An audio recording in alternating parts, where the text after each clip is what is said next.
মোদী সরকার থাকতে দেয় না, আমার ধরা দিছি।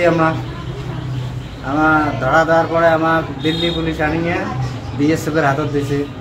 বিএসএফ এখন আমার পার করে দিছে। হ্যাঁ, আমার খুব সমস্যা আছে, আমার খাওয়া পাওয়া নেই, আমার বাড়ি যাচ্ছে মানে নদী পথে দিচ্ছে, কোনো দিকে রাস্তা নাই যাবার বুদ্ধি। রাতের মধ্যে ঘোরাঘুরি করছে 2.5-3 ঘন্টা, বুদ্ধি নেই। পরে সব দিলে মিলিয়ে এক জায়গায় বসেছিলাম। পরশু দিন আনে আমরা কালকে হাতে পার করে দিচ্ছে আমার চোরাইভাবে। দালালের হাতে পড়িয়ে কাজে গেছিলাম ভারতে, দিল্লি পুলিশের কাছে সিলিন্ডার করছি। সিলিন্ডার করতে দিল্লি পুলিশ আমাকে নিয়ে যাচ্ছে হাওড়া স্টেশন থাকিয়া বাসে করে নিয়ে আসলো আমাদের বিডিআর ক্যাম্প আনিয়ে ওখানে একদিন রাখিয়ে আমাকে গোটার পার করে দিল রাতে লাগভাগ 11:30টার সময়।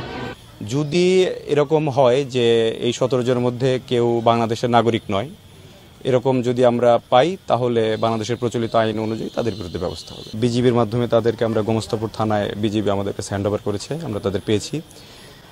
এ ব্যাপারে আইনগত যে প্রক্রিয়া, সেই প্রক্রিয়া চলমান। অর্থাৎ আমরা তাদের পরিবার পরিজন যাদের অ্যাড্রেস তারা আমাদেরকে দিয়েছেন, আমরা তাদের সাথে যোগাযোগ করার চেষ্টা করছি। পরিবার পরিজন আসবে, আসার পর আমরা তাদের যাচাই বাছাই শেষে আমরা যদি নিশ্চিত হতে পারি তখন আমরা তাদেরকে পরিবার পরিজনের কাছে হস্তান্তর করব।